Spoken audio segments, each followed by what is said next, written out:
할렐루야. 지난주에 할렐루야 했는데 지금 또 할렐루야 하는 느낌입니다. 근데 못 보았던 분들이 또 많이 계시고, 수요일 멤버들이 이렇게 고정 멤버 한 세네 분 계시고 이렇게 바뀌는 느낌이 있어요. 신선하고 좋네요. 네. 오늘도 아주 새롭게 시작할 수 있을 것 같습니다. 네. 자, 벌써 오늘은 이제 6주차 내용이고, 이제 두 번째 파트로 들어갑니다. 첫 번째 파트에서는 인간이란 어떤 존재인가, 즉 나란 어떤 존재인가에 대한 이야기를 좀 나누었습니다. 그래서 인간에게 존재하고 있는 외로움이라고 하는 그 주제를 통해서 타인과의 연결 지점에 무언가 인간 존재의 비밀이 있는 것 같다. 왜 그게 끊어졌다고 했을 때 그렇게 죽을 정도로 힘들어야만 되는가?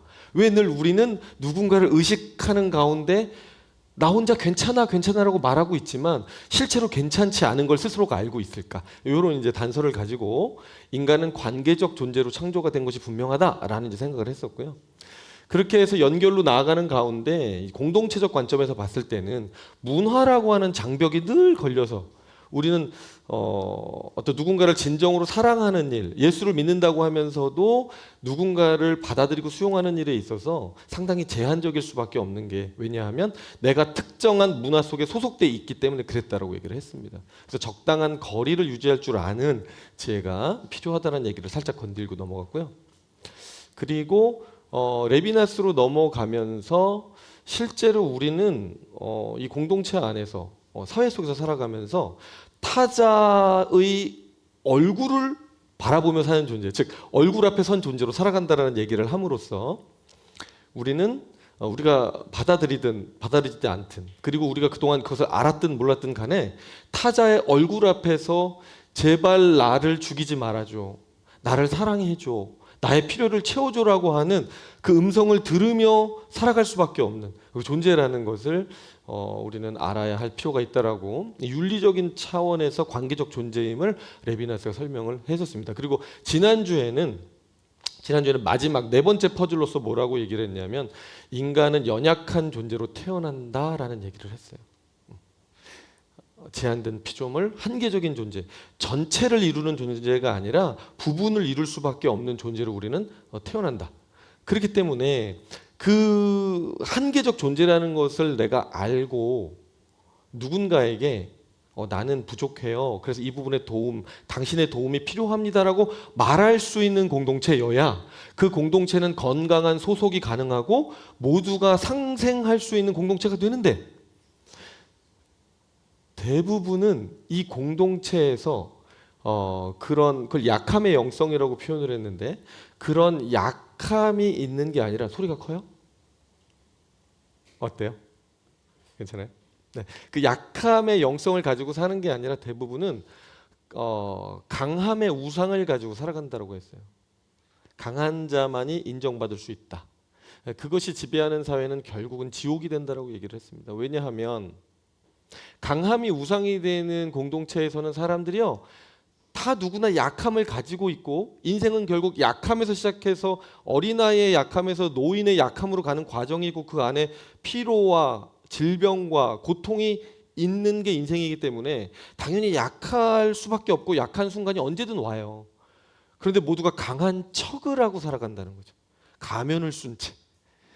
난 괜찮아, 나는 괜찮아, 나는 문제 없어, 너는 문제 있니? 나는 문제 없어. 이게 유명한 가수 갑자기 생각나는데 이 리듬은 다른 리듬이었는데 지금 제가 너는 그래, 나는 그렇지 않나, 뭐 이거 있잖아요, 그죠?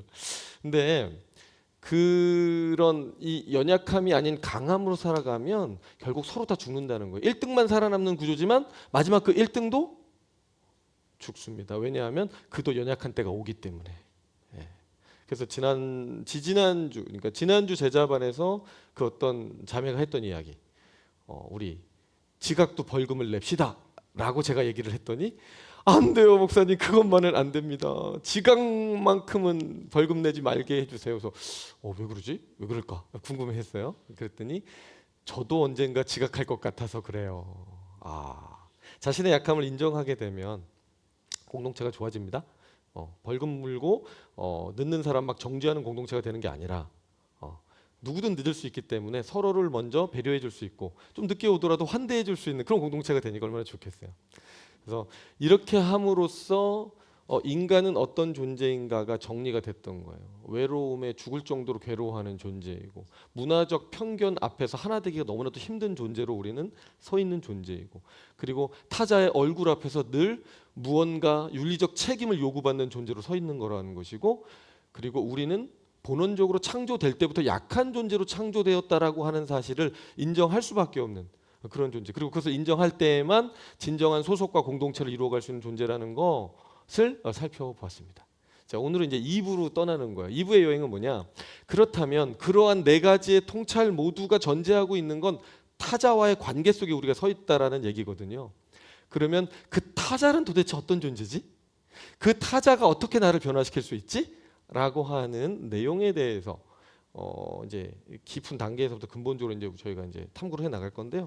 그 첫 번째 탐구에 있어서 오늘은 오히려 레비나스부터 출발을 해보도록 하겠습니다. 그래서 윤리와 무한이라는 책 1장에서 3장까지의 내용에 관계되는 부분을 함께 나누도록 하겠습니다. 자, 2번부터 이제 얘기를 하면 될 것 같아요. 2페이지에 2번부터. 일리아 이거 프랑스어로요. 영어로 there is there라 존재한다. 이게 영어에서 I am 뭐 주어 다음에 비동사 오는 거는 어떤 존재가 있다, 내가 어떻다, 뭐 주체의 어떤 있음을 얘기한다면, 그냥 there is there라고 하면은요 어떤 게 있어, 그냥 어떤 있다라는 사실만 얘기할 때 우리가 there is there라고 하면 쓰거든요. 그 비슷한 표현이 프랑스어로 일리아인 거예요. 일리아.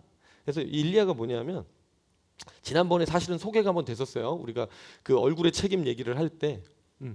어떤 꼬마애가 어른들 다 딴방에 가서 막 시끄럽게 막 이러고 있을 때 혼자 침대에 가서 너희들은 집에 가서 방에 가서 자. 그 딱 누웠단 말이죠. 근데 잠이 안 와요.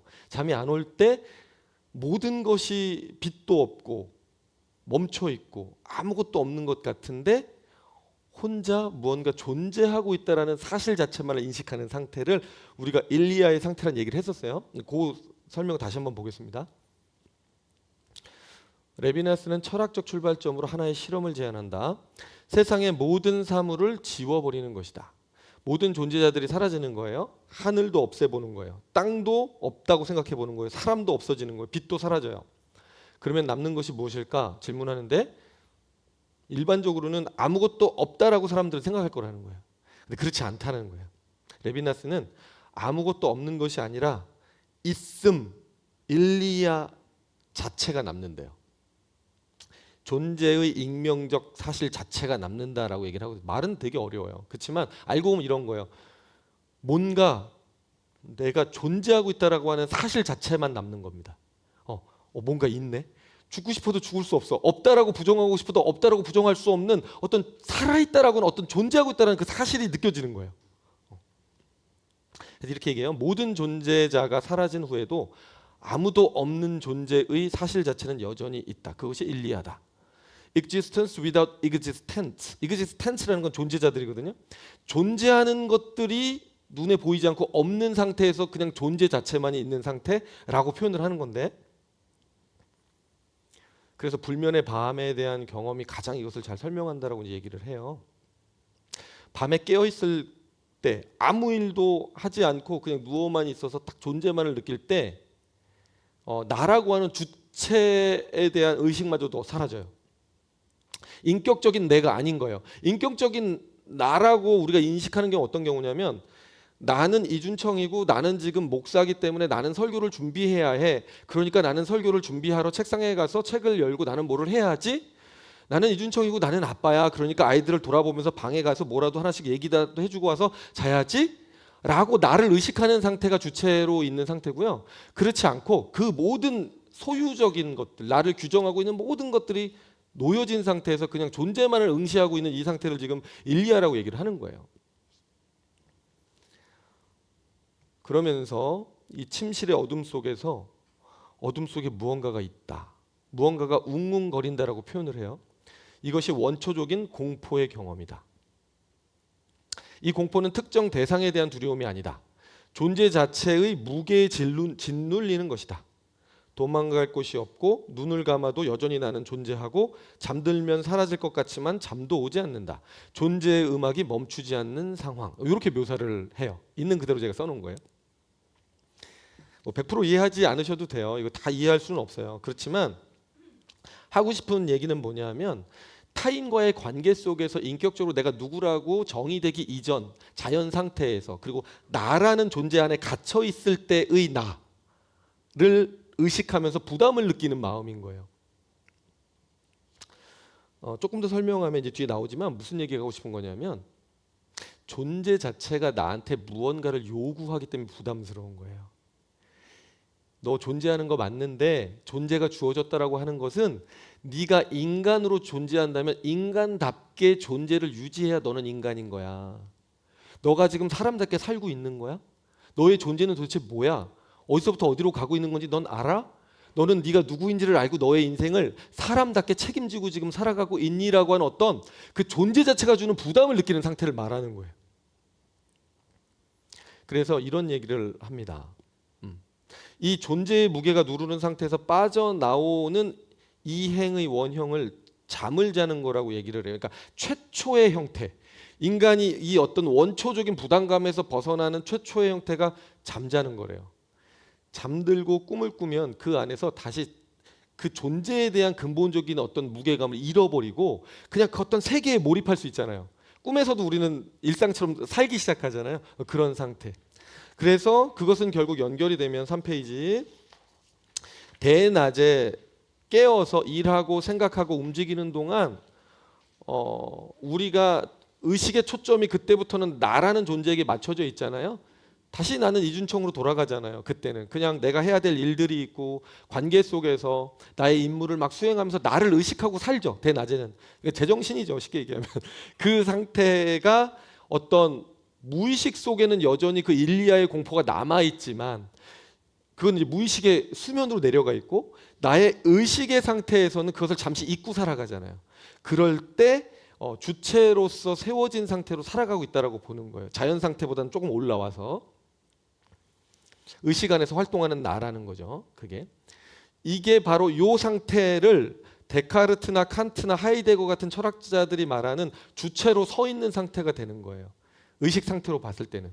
그래서 데카르트가 무슨 얘기냐면 여러분 유명한 얘기 한 거 아시죠? 코기또. 나는 생각한다. 고로나는 존재한다. 그게 무슨 의미예요?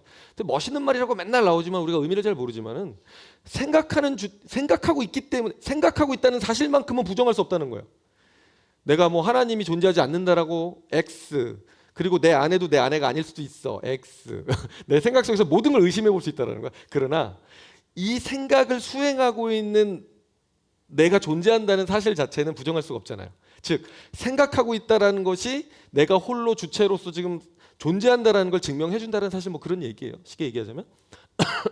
그래서 데카르트도 그렇게 얘기를 하고 뒤에 가면 이제 칸트도 도덕적인 삶을 영위할 수 있는 건 내 안에 이성이 있기 때문에 하나님이 이성 속에 도덕을 넣어주셨는데 그 도덕을 의식하는 존재이기 때문에 나는 주체적으로 도덕적으로 행할 수가 있어라고 얘기하고 뭐 하이데거도 뭐 그런 얘기를 합니다. 인간은 타고날 때부터 사람과의 관계 속에 주어지지만 문제는 뭐냐? 모두가 천편일률적으로 살아간다. 그래서 고유한 자기 자신을 다 잃어버렸다. 근데 하이데거는 이제 실존주의이기 때문에 실존한다는 거는 자기 고유의 정체성을 찾아내는 걸 가치 있는 걸로 여기는 철학이거든요. 그러니까 익명성 속에 사라진 존재가 아니라 거기서 죽음의 결단을 해서라도 네가 누군지를 발견해서 자꾸 나와라 이게 초청하는 게 하이데거예요. 그래서 거기서는 타자가 뭐 이게 좋은 존재들이라기보다는 우리가 부정하고 나와야 될 존재들이 타자들이 돼요. 좀 이따가 조금 얘기할게요. 근데 이제 어쨌든 중요한 건 언제 비로소 진정한 주체가 되냐 그럴 때 데카르트는 생각이 있을 때 생각 안 하는 사람들은 주체로 설 수도 없어. 뭐 그런 얘기예요. 어떻게 생각이 없냐? 뭐 이런 거죠. 그리고 또 누구지? 방금 칸트 같은 경우는 도덕적 판단을 하고 내 스스로가 내 안에 도덕법이 있다는 걸 의식하고 사람에게 선대하고 나쁜 짓 하지 않고 이렇게 판단할 수 있는 주체가 됐을 때 비로소 내가 진정한 이제 주체로 선 거다 이렇게 얘기를 하는 거고 하이데거는 남들하고 똑같이 살아가지 말고 너만의 고유한 특성을 발견해서 너로 살아봐 좀 그렇게 좀 감추지 말고 너로 살라고 이렇게 얘기할 때 너로 살기 시작할 때 주체가 된다고 얘기를 하는 거죠. 어쨌든 핵심은 주체를 세우는 조건이 다 나한테 있다라는 거예요. 네. 뒤에 해야 될 한 단락을 제가 지금 해버린 거예요. 자, 그래서 이렇게 주체를 살아가는 대낮이나 꿈을 꾸거나 대낮에 이렇게 살아가는 동안에 그렇다면 일리아라고 하는 상태의 공포에서 어떤 존재의 무게에서 우리가 벗어났냐라고 했을 때 레비나스는 아니 완전히 벗어난 건 아니야. 왜냐하면 복균하고 있어. 우리 안에 그 무게를 당연히 느끼고 있기 때문이야라고 얘기를 하는 거예요. 왜 이렇게 얘기를 이렇게 끌고 가냐면 레비나스가 하고 싶은 얘기는 이거예요. 진정한 타자와 연결되기 전까지 존재의 공포로부터 벗어날 수 없다라는 거예요. 왜?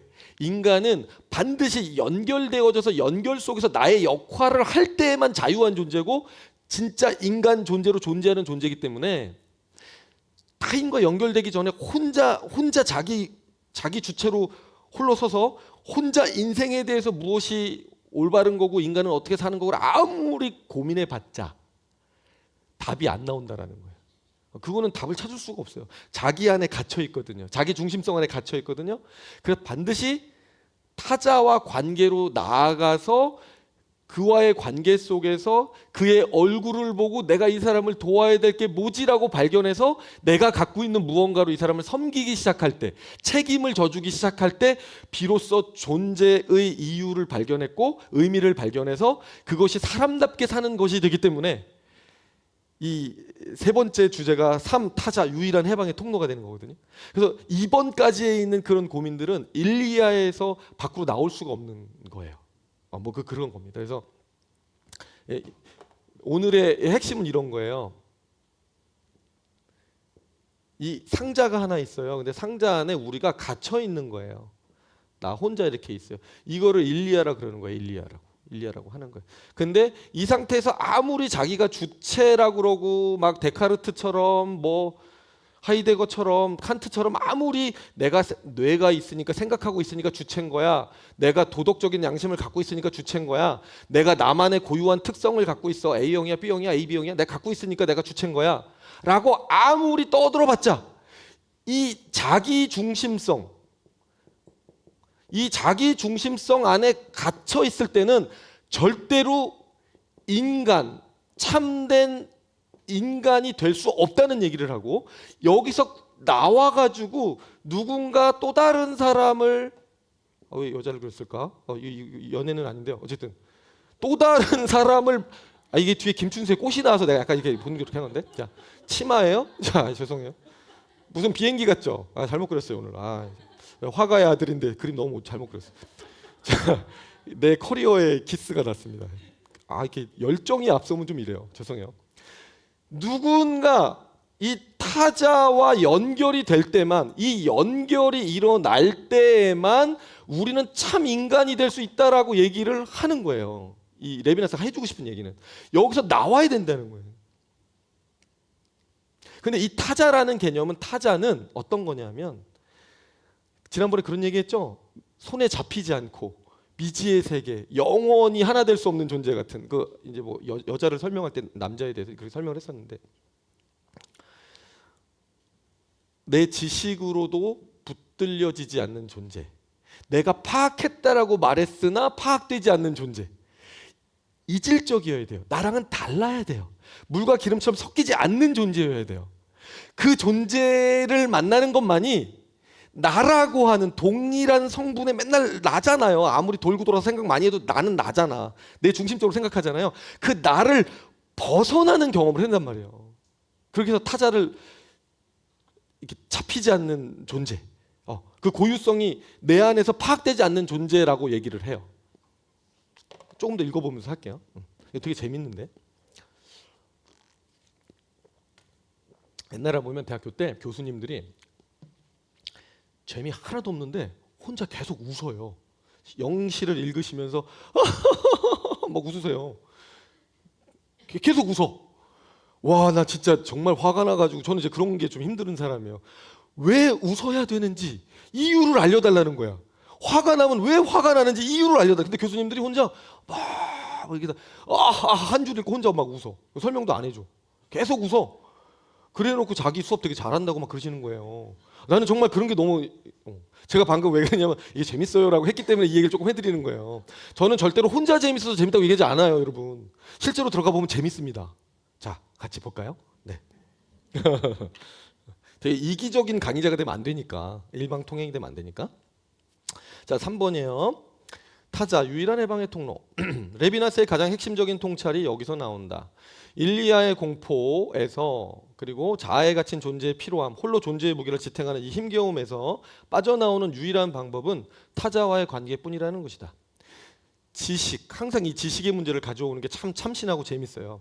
우리는 누구를 안다라고 생각하면 그 사람을 마치 다 이제 관계 속에 들어간 것처럼 얘기하지만 그렇지 않다는 얘기입니다.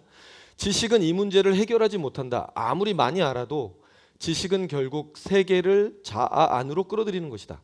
알려진 것은 이미 나의 것이 된다. 동화되고 나에게 흡수된다. 지식의 구조라는 것은 근본적으로 자기중심적이다. 더 많이 알수록 세계는 더 나의 것이 된다. 그러나 나는 여전히 혼자다. 이게 중요해요, 여러분.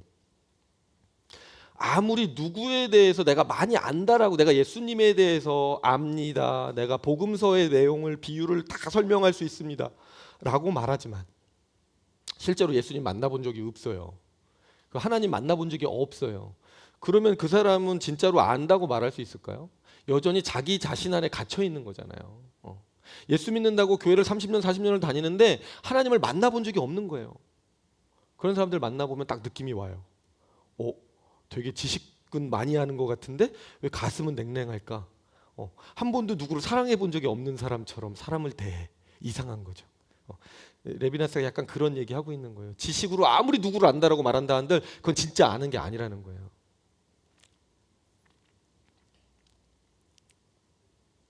나는 여전히 혼자다. 이 말이 중요합니다. 나는 여전히 혼자다. 타자는 다르다. 타자는 동화될 수 없다. 흡수될 수 없다. 타자는 언제나 나의 지식과 파악을 초과한다. 타자는 나의 내부에 머물지 않고 나를 넘어선다. 바로 그 초과함, 그 넘어섬이 나를 일리아에서 끌어낸다. 제가 21년을 제 아내랑 살지만 저는 제 아내를 잘 모릅니다. 지난번도 얘기했죠. 안다라고 하는 순간 문제가 생기는 거예요, 여러분. 관계에서 누구를 내가 안다라고 생각하는 순간부터 문제가 생긴다니까요. 그때부터 내 맘대로 하기 시작해요, 사람이. 그 연인들이 왜 이렇게 사귀다가 맨날 헤어지고 그런 게 왜 그런 줄 아세요? 안다라고 생각하고 막대하다가 어느 날 떠나는 거야. 안 떠날 줄 알았거든. 내가 생각할 땐 떠날 리가 없는 사람들 떠난단 말이에요. 그러니까 이 타자라고 하는 대상에 대해서는 나는 영원히 이 대상을 모른다라고 생각하시고 대하시는 게 맞다라는 얘기입니다. 그래야 존중해 줄 수 있고 처음처럼 귀하게 여겨줄 수 있고 그런 것 같아요. 자, 타자를 위한 책임, 타자를 위한 존재. 이것이 익명적 존재의 무의미한 웅웅거림을 멈추게 했다. 책임이 주체를 소환한다. 저기에 타자가 있다. 그 타자가 나를 부른다. 그 부름에 응답하는 순간 익명적인 웅웅거림에서 구체적인 나가 탄생한다. 나 여기 있어가 주체성의 시작이다. 노래 있지 않아요? 나 여기 있어? 갑자기 생각이 났는데 그 노래가 안 나왔어요. 제가 지금 들리긴 했는데 거기 누구 없어구나. 거기 누구 없어구나. 한번 해보실래요? 기억이 안 나지. 노래가 음률을 생각해야 돼. 오긴 오는데 잘 안 오네요. 거기 누구 없어 이거죠. 나는 지금 나 여기 있어 이거 하려고 했는데 그게 아니구나. 되게 비슷한 노래 같은데.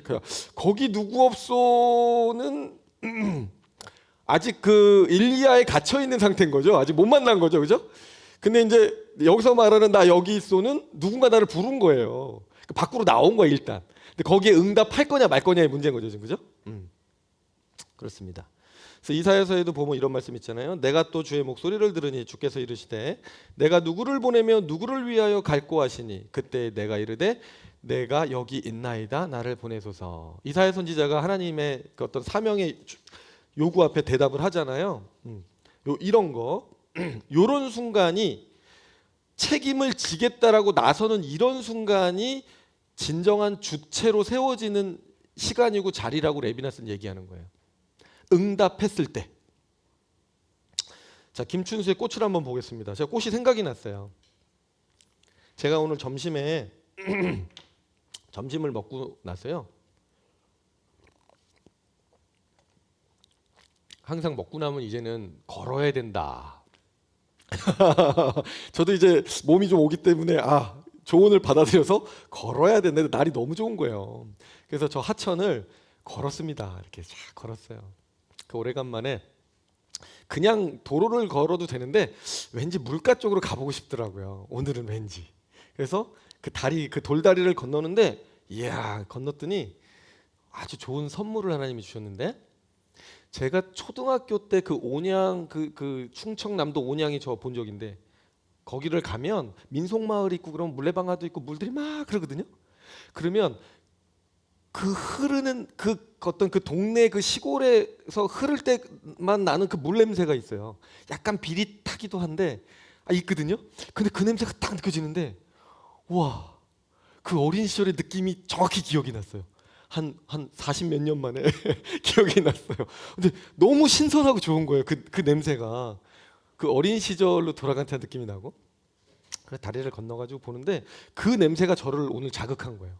그러고 나서 평소에는 관심이 없던 들에 있는 꽃들과 이 나무들을 하나씩 보면서 네이크로버가 있길래 네이크로버 찾아보려고 잠깐 앉아가지고 네이크로버도 찾고 있는데, 제가 어릴 때 초등학교 때는요 늘 자신감이 있었어요. 나는 찾는다. 저는 항상 네이크로버를 찾았었거든요. 이상하게 그런 느낌이 있어요. 그러면 찾아요. 그거 갖다 주면 너무 좋아하고 뭐 이러잖아요. 그래서 오늘도 한번 앉았는데 인생이 많이 시간이 흘렀더라고요. 제 마음이 못 찾을 수도 있어 라는 마음이 있더라고요. 부드러워졌어요. 마음이 좀 못 찾으면 어때. 그리고 네이크로바는 좀 안 찾아져야 매력이 있는 거야. 그래서 뭐 혼자 대화를 해요, 내 안에서. 그래서 찾다가 역시 없네 그러고 제가 딱 내고 또 걸어갔어요. 신기하죠. 그러다 보니까 꽃들이 막 그 개나리가 아니라 진달래가 오늘은 또 제 시선을 잡더라고요. 야, 그 색깔이 얼마나 그 예쁜지. 야, 너는 꽃 중에 꽃이구나. 꽃잎이 너무 아름다운 거예요. 너무 좋아. 그러면서 이제 잎사귀들도 보고 뭐 이렇게 보는데, 하나님이 너무 작은 애들부터 해가지고 넓적한 애들까지 해가지고 너무 다양하게, 근데 다 되게 규칙적으로 만들어 놓으신 거예요. 이야, 참 창조의 세계는 서로 그렇게 다른데 어떻게 한 군데 모여가지고 이렇게 평화롭게 잘 살아갈까요? 우리는 맨날 싸움박질하면서 살아가는데 걔네들은 너무 평화롭게 살고 있는 거예요. 내가 물어봤어요, 걔네들한테. 니네들 대장은 누구냐? 니네 샘지기는 누군데 이렇게 말을 잘 들어? 남들이 보면 미친 줄 알겠죠, 그죠? 그러니까 하나님하고 깊어지면 자연과도 대화를 해요. 너무 좋더라고. 만물하고도 하나가 되는 거죠. 이렇게 비둘기가 날아다니고 막 까치가 와가지고 막 옆에 지나가고 막. 비둘기 목덜미에 그렇게 빛나는 보라색이 있는 줄 몰랐어요. 그래서 앞으로는 조금 자연을 관찰해야겠다 내가. 그래서 누가 그러던데 자꾸 이렇게 사진에 꽃 올라오고 동물 올라오면 나이 든 거라 그러더라고요. 이상하다. 그래서 제가 이제 거부하면서 그 관찰을 계속했어요. 거부하면서 제가 나이 들어서가 아니다. 나는 만물을 창조하신 이의 아들이 아닌가. 그러면 창조자의 창조를 만끽해야 될 것이 아닌가. 그래서 제가 열심히 이게 봤죠. 너무 좋더라고요. 막 이렇게 막 꽃을 보면 신라 시대도 떠오르고 막 모르겠어요. 그냥 연상되는 것들이 있어요. 막 이게 너무 좋더라고요. 그러다가 이제 김춘수의 꽃이 제가 이제 생각이 난 거예요. 그 꽃을 보는데 이 화류계 인생들 같으니라고. 꽃은 아름다우나 열매가 없는 것들 혼자 속으로 심판하면서. 맥락이 없죠. 갑자기 그 생각이 왜 들었을까? 근데 제가 이제 예수님께서 무화과를 마지막에 저주하시면서 했던 말씀이 딱 떠올랐던 거예요. 꽃들이 너무 화려한 거예요. 제가 보니까 이 개나리가 아니고 진달래가 너무 예쁜 거예요. 막 이런 소리가 들려와요. 나 너무 예쁘지 않아? 이러면서 막 이렇게 모델들이 막 모델 워킹하면서 막 이렇게 딱 이거 있잖아요. 막 이런 느낌인 거예요, 애들이. 그래서 그래, 니들 이쁘다. 내가 인정을 해줬어요. 근데 그때 딱 떠오른 게 뭐냐면 그 김동호 목사님이라고 그 날마다 기막힌 새벽 하시는 목사님인데, 제가 미국에서 페인트 칠할 때 그거 꽂아놓고 막 몇 시간씩 들으면서 막 페인트 칠하고 막 이랬거든요. 네, 좋아하는 목사님 중에 한 분이셔서 화류계 인생에 대해서 얘기를 많이 하시는 거예요. 비유를 하시면서. 정확한 내용이 지금 기억이 안 나지만 인간들이 예수 믿고 열매 없이 맨날 잘난 척만 하다 끝난다는 거예요. 꽃만 이렇게 자랑하고 나 예쁘지? 나 멋있지? 교회 와서도 나 멋지지? 이러다 끝난다. 내 이름을 내는데 그 바벨탑 쌓는데 그냥 혈연이 아니서 살다 죽는다는 거야. 근데 진짜 열매는 성령의 9가지 열매 맺어야 되는데. 근데 그게 생각이 나면서, 야, 우리도 공동체 안에서 이렇게 꽃처럼 나 화려하지, 나 많이 가졌지, 나 멋지지는 있는데 열매를 맺는 사람은 많지가 않구나라는 생각이 들면서 이 김춘수의 이제 꽃이 연결이 됐습니다. 목사님, 꽃은 이미 열매에 대한 얘기인데 왜 그렇게 얘기를 하세요? 이상하실 분 있어요? 자, 풀어드리겠어요. 김춘수의 꽃 같이 읽어보겠습니다. 시작. 내가 그의 이름을 불러주기 전에는 그는 다만 하나의 몸짓에 지나지 않았다. 내가 그의 이름을 불러주었을 때 그는 나에게로 와서 꽃이 되었다. 아멘 할 뻔했네. 난 이 시가 고등학교 때 너무 좋더라고요. 누구를 좋아해 본 사람들은 알잖아요. 내가 고백을 했는데 상대가 받아주었을 때, 인생의 새로운 장이 시작되는 거예요.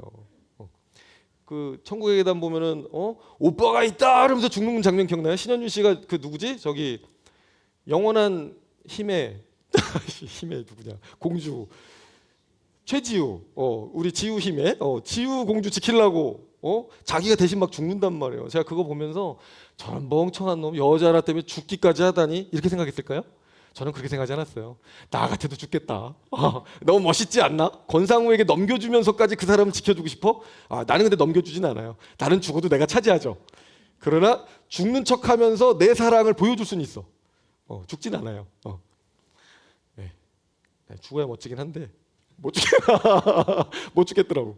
그렇긴 한데 중요한 건 이 정도로 누군가가 어떤 대상을 내가 불렀을 때 그 대상이 응답을 해주면요, 그 사람은 이제 의미가 되기 시작합니다. 실제로 이 이야기는 그 상대에 대해서 얘기를 하는 것일 수도 있어요. 그렇지만 보세요. 단지 하나의 몸짓에 지나지 않았던 그 대상이, 제가 오늘 그 누구야 개나리 진달래? 이렇게 큰일 났네 이거. 개나리 진달래 구분이 안 되면 어떡하냐. 진달래한테 말을 걸었을 때 진달래들이 의미가 돼서 저랑 이렇게 대화를 하기 시작했잖아요. 근데 저는 꽃에 대한 얘기를 하고 싶은 게 아니라 사람에 대한 얘기를 하고 싶은 거예요. 우리가 사람과의 관계를 그렇게 맺으면서 살아가잖아요. 그래서 대부분 인간관계를 맺을 때요, 일단 사랑의 관계를 먼저 해볼게요. 누구를 그렇게 좋아하면 도파민이 너무너무 터지는 일이기 때문에 미친 듯이 사랑한다 그러고 막 밤도 새고 결혼하기 전까지는 진짜 미친 듯이 다 투자하고 한단 말이에요. 그런데 결혼하고 나면 내가 알던 그 남자가 아닌 거예요. 그 남자 도대체 어디로 간 거야? 도파민이 2년 정도밖에 안 터진다는 거를 과학이 밝혀냈어요. 이게 떨어진 거잖아. 지혜가 참 눈이 갑자기 커지면서 바라보는데, 은재가 죽었어. 2년밖에 안 되면 가만두지 않겠어. 막 이런 그런 날이 올지라도 오늘 우리 레비나스 배우면서 용서할 수 있기를, 그리고 오히려 더 사랑해 줄 수 있기를 바라요. 이 도파민이 터지면서 너는 나에게 의미가 되었어. 서로가 서로에게 막 의미가 되거든요. 얼마나 행복합니까 이 관계가. 타자와 하나가 되는 경험은요 정말 좋은 거예요. 너무 좋죠. 근데 레비나스는 그런 정서적인 열정과 기쁨에 멈추어서는 안 된다는 얘기를 하는 것처럼 저에게 들리는 거예요. 레비나스를 묵상하면서 제가 이제 걸은 거죠. 그 하천을. 뭐가 있어야 된다라고 얘기를 하는 거냐면 책임이 있어야 된다라는 거예요. 진짜 주체로 서고 싶어? 그 꽃을 아름답다라고 이야기해서 네가 그 꽃을 소유하고자 했어? 그게 자신의 배우자가 됐을 수 있겠죠. 그 꽃처럼 아름다운 대상을 정말 우리 집에 모셔들여서 같이 살고자 했다면, 단순히 자기가 너무 좋아가지고 그 열정에 막 그냥, 근데 그거 떨어졌어? 이제 그러면 사랑이 없는 거래 서로. 우리는 사랑하지 않는 것 같아. 그러고 막 이혼을 막 하잖아요. 여러분 그거는 잘못된 거예요. 그건 옳지 않습니다. 이미 내가 선택할 때부터, 그리고 기독교인은 하나님이 선택해 주신, 짝지어 주신 거기 때문에 종교적 의미도 사실은 있는 거예요. 그 정서적인 뜨거움이나 감정은 사라질 수도 있어요. 그러나 그 이후에는 뭘로 사는 거냐 하면 서로에 대한 신뢰와 책임감으로 사는 거예요. 그게 가벼운 정서보다 더 큰 사랑이에요. 내가 이 사람을 죽는 날까지 책임지겠다. 내가 선택한 이 사람 너무 소중해서 끝까지 내가 책임지겠다. 저는 이걸 보면서 이제 그런 생각을 해봤어요. 연애도 많이 해보고 막 그랬지만 그 시간들이 얼마나 가벼웠던가. 거의 뭐 연애는 해봤자 1, 2년이잖아요. 막 죽을 것처럼 한단 말이에요. 그 신현준이 막 죽을 때는 그 연애라서 그런 거야. 내가 볼 때 막 그 감정에 막 목숨까지 바쳐. 그런데 실제로 그게 정말 책임감을 가진 연애였네라고 생각을 한다면 글쎄 시간이 더 흘렀을 때 내가 정말 그만큼을 계속할 수 있었을까 생각하면 그러지 않았을 것 같거든요. 드라마에서 항상 나오잖아요.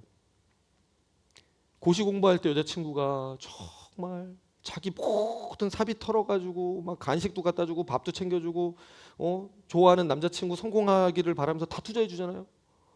근데 그 나쁜 자식이 붙고 나면 어떻게 돼요? 가능성이 넓어졌잖아. 이제는 막 대기업에 있는 딸들 막 더 좋은 사람들이 막 이제 딱 들어오기 시작하니까 옛 여자친구 버리고 다 갈아타고 이렇게 간단 말이죠. 그 책임이 있는 거예요, 없는 거예요? 그 책임이 없는 거죠. 그거 사랑이에요? 그 막 한 5년, 8년 옆에서 막 수발을 들어준 그 여자친구 버리고 그렇게 하는 게 우리는 사랑했어. 그래도 사랑이었어. 이렇게 말할 수 있어요? 로맨티스트들은 그렇게 말해요. 그게 사랑이었다. 왜냐하면 뜨거웠으니까. 근데 여러분 전인적이어야 돼요. 사랑이라는 건 하나님이 십자가에서 유일하게 사랑의 가치를 알려주셨잖아요. 그리고 고린도전서 13장에서 사랑이 뭔지 가르쳐 주셨잖아요. 힘들고 어려운 순간에 감정적인 것이 떨어졌을 때라도 믿어주고 참아주고 끝까지 그 자리를 지켜줄 수 있는 게 진짜 사랑이거든요. 레비나스는 그런 말 하고 싶은 것 같아요. 책임에 대한 이야기를 화두로 갖고 들어오면서 사람이 진짜 사람처럼 살아가는 순간은 언젠가. 모든 관계와 만남 속에서 상대가 어떻게 하든 상관없이 조건부가 아니에요. 그래서 비대칭적이라고 얘기를 그때 이제 했었는데 상대가 이만큼 하면 나도 이만큼 할 게가 아니라 그냥 상대가 얼굴을 가진 존재라는 것만으로 인격을 가진 존재로 하나님의 형상으로 창조됐다는 것만으로 그 존재가 SOS를 보내올 때 나는 그 존재에 대하여 책임을 느끼고 그 책임을 져줄 수 있는 완벽하게 져주진 못하더라도 내가 정말 진심으로 그 상대에 대해서 책임을 져주는 자리까지 나아가는 관계여야 그것이 참된 인간성이고 하나님께서 우리를 창조하신 대로의 가장 본래의 모습으로 살아가는 그 자리에 있는 거다라고 레비나스는 말하고 싶은 거예요. 제가 해석할 때는 그래요. 그래서 예수님께서 그 무화과 나무를 저주하셨던 게 생각이 났어요. 예수를 믿어도요. 하나님 앞에 우리가 살아가지만 화려한 꽃, 화려한 잎사귀를 자랑하면서 살아가지만 열매들이 없는 경우가 얼마나 많습니까? 제가 교회 다니는 사람이에요. 제가 크리스찬 몇 년 차예요. 제가 교회에서 이런 봉사도 하고요. 저런 봉사도 해요. 저는 정말 괜찮은 사람이에요. 라고 얘기할 수 있지만 열매가 없어. 누구에 대하여도 책임지려 하지 않아. 누구도 사랑하지 않아요. 진심으로 사랑하지 않는다는 건 책임이 없다는 것. 누가 아프다 그러는데 그냥 아픈가 보다 기도할게요. 기도만 해. 이상하지 않아요? 내 몸으로 도울 수 있는 거라면 기도하는 게 더 맞는 거예요? 내가 돕는 게 맞는 거예요? 진짜 사랑하면 손발이 가지 않을까요? 내 자식이 지금 아파 죽는다는데 약국 가서 약 사오지 않을까요? 기도만 해줄까? 기도해도 물론 하나님 일하세요. 갑자기 약사가 어느 날 어느 집 주소가 딱 뜨더니 이 약을 갖다 줘야 되겠다 그래서 약을 갖다 줘요. 이거 너무 극단적인 예지만 하나님이 도우시면 얼마든 기도하면 응답해 주시죠. 그러나 제가 지금 말씀드리고 싶은 건 뭐냐 하면 그러한 장치들을 앞세우고 막 그럴듯하게 격식은 차리면서 나 크리스찬이에요. 나 누군가를 위해서 기도해 주는 사람이에요. 라고 하지만 실제로 도와줄 마음은 하나도 없는, 그래서 하나님이 그렇게 구약에 맨날 얘기하셨던 난 너희들이 역겹다라고 말하실 때 사랑하지 않으면서 사랑한다고 말하고 있는 너희들이 너무 싫다. 그러면서 사랑의 하나님, 십자가의 하나님을 찬양하러 나와 있는 너희들이 너무 싫다라고 말씀하시잖아요. 그런 메시지를 전하고 있는 게 아닌가 생각이 돼서 제가 오늘 그 좋은 하천 여행을 점심에 이렇게 하면서 그런 생각까지 한번 해봤습니다, 여러분. 자, 네 번째, 일리야의 현대적 얼굴들. 일리야가 추상적 철학 개념처럼 들릴 수 있다. 그러나 우리는 일상에서 이것을 많이 경험한다. 불면의 밤에 혼자 그 존재의 무게를 안고 누워 있는데 나는 왜 살아야 되나, 어떻게 살아야 되나, 잘 살고 있나 이러고 있는데 그럴 때 그 순간에 문자가 하나가 탁 온다는 거죠. 누군가 나를 생각하고 있다는 신호가 딱 온 거예요. 카톡이 하나 딱 온 거예요. 그 순간 일리야가 멈춘대요. 타자가 나를 구체적인 인격적 존재로 부르는 신호가 된다는 거죠.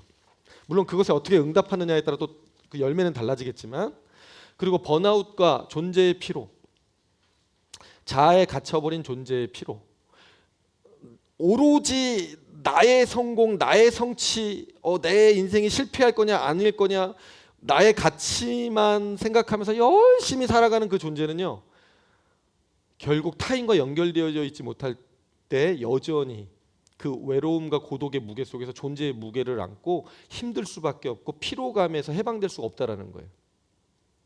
그것이 해방될 수 있는 길은 누군가를 발견해서 그 타자와의 연결이 시작되고 그 연결 속에서 책임을 지는 삶을 살아갈 때만 피로가 회복이 된다, 이런 얘기하는 거고, 또 의미의 상실에 대해서도 얘기를 해요. 삶의 의미를 잃어버린 상태도 일리아와 유사하다. 아무것도 의미가 없다. 무엇을 해도 공허한 그런 상태. 이 상태에서 빠져나오는 방법을 레비나스는 말해주는 거죠. 나를 필요로 하는 타자를 발견하는 거. 여러분 집에서 아무리 뭐 방학이고 아니면 뭐 여러 가지 그냥 내가 일하지 않아도 먹고 살 수 있는 경제적 독립이 이루어진 분들, 집에서 혼자 지낸다고 해서 그렇게 행복하지 않고 공허감이 찾아오는 때가 있다는 거예요. 뭐지 이거? 뭔가 다 갖춰지긴 했는데, 물리적인 환경은 다 갖춰졌는데 내 마음은 왜 이렇게 허망하고 공허할까? 그럴 때 나를 필요로 하는 타자를 발견해서 그를 돕기 시작하면 그렇게 생의 의미가 새로워지고 사람이 존재감을 느낀다는 거예요. 왜냐하면 이미 그 과정에서 남을 돕는 나는 괜찮은 사람이야 라는 것도 있지만, 도울 때 그 도움을 받는 상대들이 기뻐하잖아요. 상대 타자, 파악되지 않는 나가 아닌, 내가 아닌 타자로부터 어떤 반응이 오고 신호가 온단 말이에요. 그러면 플러스가 마이너스를 만날 때에만 이루어지는 어떤 제3의 도파민이 터지기 시작하거든요. 생의 의미가 생겨나는 거예요. 저는 여러분 막 신방도 지금 많이 하고 있고 그리고 제자반도 하고 있고 그런데 사람들을 만날 때마다 그렇게 기뻐요. 너무너무 즐겁습니다. 내 영혼이요 막 용솟음 치면서 막 올라가서 비상하는 것 같아요. 너무 행복합니다. 피곤할 때도 있지만 그거는 이제 체력이 떨어졌을 때. 그래서 가끔 이제 비타민 많이 먹고 제가 이제 만나러 다니고 그러긴 하는데, 힘만 뒷받침해주면 밤새고도 만나겠어요. 그리고 나 때문에 또 기빨리는 분들이 있겠다. 그 아이들은 제가 이런 얘기하면 기빨려, 저런 사람도 있구나 막 이러고. 지혜만 안 빨려. 내가 보니까 지혜한테 내가 밀릴 것 같아. 왜냐하면 저는 하나님 주신 은사가 뭐냐면 그 각 사람에게 하나님이 이렇게 부여해 주고 선물해 주신 달란트가 보인단 말이에요. 좋은 점이 보인단 말이에요. 그러면 그게 너무 아름답고 예쁘고 기뻐요. 그냥 제가 그걸 보는 게 기뻐요. 그러면 제가 참지 못해서 그 얘기를 한단 말이에요. 했을 때 물론 그 아이들은 힘들어 하세요. 목사님, 그만, 막 이러거든요. 그런데 이제 이것도 중독이 있어요. 저랑 한 1년 반 이상을 같이 지내게 되면 그게 좀 이제 자연스러워지기 시작해요. 그리고 그때부터 이제 기대하기 시작해요. 제가 나타나면 다들 오늘은 무슨 말을 해줄까 기대를 한단 말이에요. 청년부에서 예전에 실제로 있었던 현상을 얘기해 주는 거예요. 근데 미국에서도 그렇게 했어요. 결국은 그렇게 했는데 처음엔 싫어하는데 다 좋아해요. 결국은 사람이 기쁘죠. 하나님이 나에게 주신 게 막 발견이 되는데 얼마나 좋겠어요. 목사님 그런 면이 저는 있는지 몰랐는데 그것까지 제가 있나요? 있습니다. 아멘. 말하면서 서로 이제 받고 막 자기를 발견해. 그래서 되게 좋아하고. 저는 이제 분석하고 이게 느껴지는 거 어떡하겠어요. 이게 느껴지는데 말씀드리고. 근데 더 좋은 건 뭐냐면 그걸 얘기했을 때 상대들이 그렇게 좋아하는데 상대만 좋은 게 아니라 그 모습을 보는데 제가 너무 기쁜 거예요. 서로 용암이, 그 나쁜 용암이, 분노 제가 설교할 때 나온 용암이 아니고 좋은 용암이 용천수가 막 서로 막 초정리 광천수가 서로 터지는 거, 서로 막. 그럼 혼비백산 막. 그렇게 1시간 얘기하고 나면 막 진짜 떠날 때 기분이 너무 좋아. 이렇게 기분이 좋을 수가 없어. 근데 남을 막 험담하고 집에 가잖아요. 누웠을 때 이상하게 마음이 무겁고 암세포가 퍼지는 것처럼 이렇게 마음이 힘들어요. 하나님이 영혼을 그렇게 만들어 놓은 거야. 서로를 선평하고 칭찬하고 좋게 대우해주고 인정해주고 존중해줄 때 그게 루저가 되는 게 아니라 비로소 그럴 때 그에 대한 나의 책임을 하는 거기 때문에 기쁨이 오고 내 영혼이 막 살아난다니까요. 공동체가 만날 때마다 서로 좋은 말 한마디씩 하고 어떻게 이럴 수가 있어요. 당신은 얘기해 준다면 얼마나 행복하겠어요. 제가 제자반 하면서 막 기쁜 거는 막 그런 거예요. 지금도 막 9명 10명 앉아있는데 서로 막 근데 그 아이가 한 7명 있어요. 다들 처음에 막 얼굴 표정들이 막 동공이 흔들리고 막 이러거든요. 근데 제가 그래서 그거 고려해서 배분을 좀 해요. 이렇게 한 명에게 몰빵으로 네 가지를 얘기해 주지 않아요. 하나 얘기했다가 저쪽 한번 갔다가 저쪽 갔다가 왔다 두 번, 그래서 세 번, 네 번 이렇게. 그러면 네 번도 받아요. 아이들도 너무 기쁜 거죠. 핵심은 혼자 안에 갇혀서 내가 아무리 독서하고 음악 감상하고 혼자 꽃하고 대화하고, 뭐 꽃하고 대화는 타자니까 조금 낫긴 한데, 그런다고 해서 어마어마한 생애의 어떤 그 기쁨이 오진 않아요. 그러나 나 외의 타자, 하나님이 나의 이웃으로 허락하신 그 타자와 연결이 될 때 그 사람, 물론 이제 좋은 관계라는 전제가 있겠죠. 나쁜 관계도 더 큰 아픔이 오니까 그게 싫어서 사람들이 안 간단 말이에요, 사실은. 그렇지만 우리가 이 자리가 십자가로 회복이 될 수만 있다면, 그리고 되었다면 정말 편안하게 가족처럼 관계로 나아가서 그 타자들에게서 오는 서로의 이 격려와 기쁨과 섬김과 책임을 다해주는 관계. 책임을 다한다는 건 너 죽는 꼴 나 못 봐. 십자가가 그 얘기하는 건데, 나 역시도 그 사랑을 받았기 때문에 내 옆 사람에게 너 죽는 꼴 못 봐. 너 지금 힘들어? 그럼 내가 도울 수 있는 데까지 너를 도울게 라고 서로가 생각한다는 걸 신뢰할 수만 있다면 나는 정말 그 공동체에서 살고 싶을 것 같아. 여러분, 그런 공동체가 있습니다. 어디가 있을까요? 이단들이 그래요. 이단들은 그게 있습니다. 제가 이단에서 나오기 싫었던 이유는 유일하게 그거 하나예요. 그 형과 누나들을 버릴 수가 없었어요. 내가 돈 없다 그러면 자기 주면 서로 돈이 나와. 내가 밥 못 먹는다 그러면 서로 끌고 가서 내가 준청이 사줄 거야, 내가 사줄 거야 해서 식판을 2개 들고 기다려. 내가 취직을 못해? 너 취직시키기 전까지 내가 지금 잠을 안 자겠어. 서로 취직시켜줘. 너무 행복하겠죠. 막 먹고 사는 문제 다 해결되잖아요. 기본적으로 거기가 있으면 막 다 책임져 주잖아. 서로가 서로를. 야. 그런데 우리 기독교의 기반 일반 교회 딱 오면 그런 분위기 있어요? 아니에요. 그런 게 별로 없어요. 그런 게 별로 없고, 나 살기도 바쁘니까 좀 건들지 마. 기도는 해줄게. 그지만 노터치. 이건 서로 예의다. 알겠지? 오케이. 그만 들어와. 뭐 이런단 말이에요. 제가 이단을 갔다가 이제 자꾸 이러면 공개적으로 유튜브에서 이단 갔다 온 사람인데. 제가 정통 신학을 한 사람이고 박사 학위까지 있는 사람, 이렇게 얘기하고 참 어려운데, 제일 다시 교회로 돌아왔을 때 아쉬웠던 거, 왜 이렇게 열정이 없을까? 왜 이렇게 사랑이 없을까? 예수 만났는데 왜 이렇게 미치지 못했을까? 물론 너무 미치면 사람들이 다 광신도라 그러고 그러긴 하죠. 근데 진짜로 예수님 만나면요, 서로가 서로를 보면 너무 좋아야 돼요. 그게 그냥 인간적으로 좋은 게 아니라요, 성령의 기름 부으심 때문에 좋은 거예요. 서로에게 하나님이 기름을 이렇게 묻혀놔요. 예수 잘 믿으면 중생했을 때 기름을 묻힌다니까, 기름을 묻혀놔요. 그 기름과 기름이 만나면 반질반질해가지고 기분이 막 그 기름이 왔다 갔다 하는 거예요. 기름이 인간 이준청이 왔다 갔다 하는 게 아니라, 물론 이제 인간 이준청도 가지. 그건 이제 회복된 인간 이준청이 가니까 회복된 인간 황성년이 오는 거지. 이렇게. 그럴 때 그 뭐라고 표현해? 그 매끄럽고 그 기름지고 그 윤택하고, 상상에 맡기겠어요. 그 좋은 느낌이 있단 말이에요. 지금 초신자분들 중에 막 그렇게 막 타오르는 분들이 있거든요. 그런 분들 신방하면 그냥 그게 나오는 거, 막 서로 막 그냥 막 그래요. 근데 내가 진짜 좋으냐고, 하나님이 그렇게 좋냐고, 진짜 좋대요.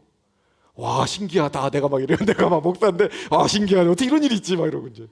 야, 이런 일이 있어요, 여러분. 진짜 신기하죠. 참. 이 타자와의 만남이 의미를 만들어내면 그렇게 살맛이 나는 거예요. 이 빅터 프랭클이라고 하는 그 의사이자 정신 분석가가 있습니다. 사상계에 엄청 영향을 미친. 근데 이분이 아우슈비츠에서 이 경험이 있거든요. 그걸 토대로 해서 이제 그 심리학을 펼치는데, 이 사람이 얘기하는 게 뭐냐면, 극한의 일리아의 상태에서 살아남은 사람들이 공통점이 있다. 자신을 기다리는 누군가가 있었다는 거예요. 살아야 될 이유가 있었어요. 가족, 연인 혹은 누군가에게 필요한 존재라는 감각이 살아있는 사람들이 살아남았대요. 끝까지. 그리고 자신이 책임져야 할 무언가의 일이 있었던 사람들, 사명감, 해야 할 일, 이 땅에 내가 왔을 때 반드시 성취하고 갈 일이 있어라고 발견한 게 있었던 그런 사람들은 끝까지 살아남더래요. 신기하죠.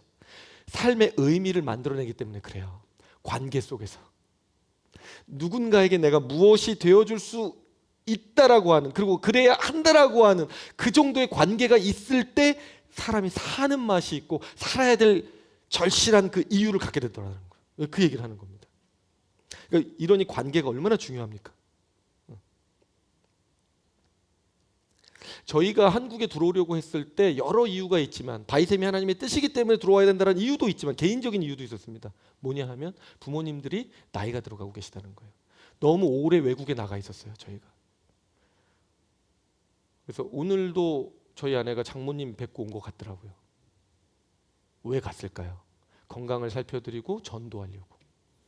새신자반 진행하고 있더라고요. 가서. 아시는지 모르시는지 잘 모르겠지만 딸이 하라 그러니까 아멘 하면서 요즘에 같이 따라하고 계시는 것 같은데. 한국에 돌아와야 했던 의미를 부여했던 건 딸과 어머니의 그 관계성인 거예요. 소중함, 그 관계의 소중함, 그 속에서 책임을 다하고 싶었던 거예요. 딸인 나만 예수 믿고 천국 가는 거는 행복하지 않았던 거죠. 장모님의 얼굴이 나도 천국 가고 싶어. 그 타자의 얼굴이 얘기를 해주는데 그거를 그냥 넘어갈 수가 없는 거예요. 마음에 하나님이 그거를 느끼게 하시는데, 그러니까 가서 그렇게 했고, 육체적으로 자연적으로 얘기하면 피곤한 일이죠. 굳이 거기까지 버스 타고 맨날 갔다 왔다 하면 얼마나 피곤해. 그런데도 그걸 기쁨으로 간단 말이에요. 왜 그럴까요? 그게 삶의 의미이기 때문에 그래요. 타자와 연결되었을 때 그 내가 있어야 될 위치에 책임을 지니고 있는 존재로 살아갈 때 비로소 내가 진정한 주체로서, 인격체로서 존재의 의미를 발견하더라라는 것이죠. 자, 5번째, 레비나스와 서양 철학의 대결은 넘어가도록 하겠습니다. 왜냐하면 제가 아까 설명을 간단하게 드렸어요. 그죠? 핵심은 뭐냐하면 이 데카르트나 칸트나 하이데거 모두가 주체로 세워지는 과정을 스스로 자신이 무언가를 할 때, 어떤 조건을 맞출 때라는 건데, 레비나스만 이 전통적인 신학자들의 반대편에 서는 거예요. 그게 아니라 타자와의 관계 속에서 윤리적 책임을 지는 존재로 이해될 때에만, 나 안에서 완성되고 밖으로 나가는 게 아니라 타자와의 관계에서 밖에서부터 안으로 들어와서 나의 어떤 주체성이 완성이 되는 접근법을 취하고 있는 거예요. 안에서 밖으로가 아니라 밖에서 안으로. 그래서 아까 칸트가 얘기한 것처럼 내 안에 있는 이성이 도덕, 양심이 도덕을 행하게 했기 때문에 내가 주체하가 아니라 이것과 상관없이 이미 내 외부에 있는 타자가, 그 얼굴이 나에게 제발 나를 살려달라고, 나를 쏘지 마, 나를 죽이지 마라고 얘기하기 때문에, 요청하는 타자가 외부에 객관적으로 존재하기 때문에 내가 비로소 그 윤리적인 삶을 살 수밖에 없다라는 순서로 가는 거예요. 헤게모니가 바깥쪽에 있는 거예요. 그러니 나 안에서는 완성이 안 되는 거예요. 주체성이 반드시 상대를 인식한 그 바탕 위에서만 나라는 존재가 역할을 다할 때 하나의 주체, 하나의 참된 인간으로 완성되는 철학적 개념을 갖고 있는 거죠. 그게 상당히 센세이션을 일으키는 개념인 거예요. 이 레비나스가. 레비나스는요, 자기중심성에 대해서 아주 그 알레르기 반응이 있어요.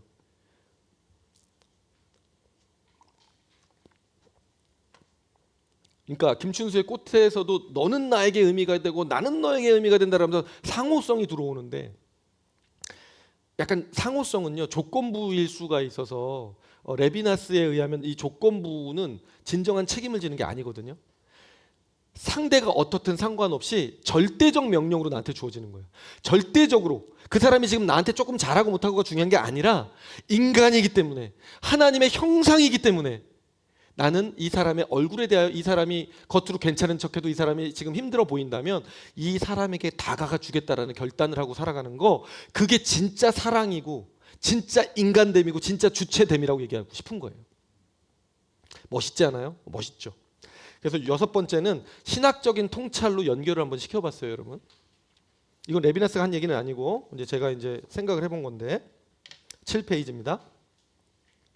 레비나스의 철학이 왜 이렇게 성경의 인간론과 공명하는가? 그것은 인간이 하나님의 형상으로 만들어졌기 때문이다. 그리고 하나님 자신이 관계적 사랑의 존재이시기 때문이다. 자, 삼위일체. 삼위일체는 잘 아시죠? 성부, 성자, 성령이 각 위격을 가지고 주체적으로 계시지만은 세 분이 존재론적으로도 하나시고 경륜적으로 하면 또 어렵지. 어쨌든 사랑으로도 하나가 되시죠. 인류 구원이라고는 목적, 하나의 목적 아래 서로를 섬기시는 사랑 안에서 하나세요. 근데 그런 걸 삼위일체라고 얘기하는데, 자, 하나님은 사랑이시다. 그 사랑은 삼위일체 안에서 영원히 주고받는 관계적 사랑이다.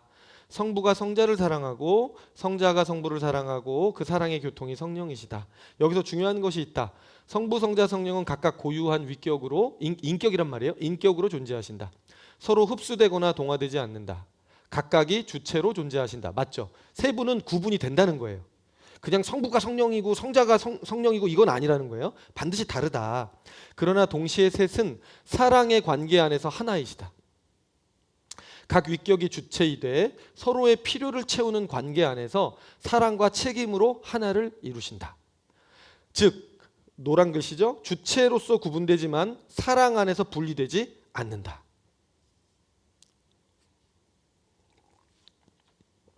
이것이 레비나스가 철학으로 말한 것과 정확히 같은 구조다.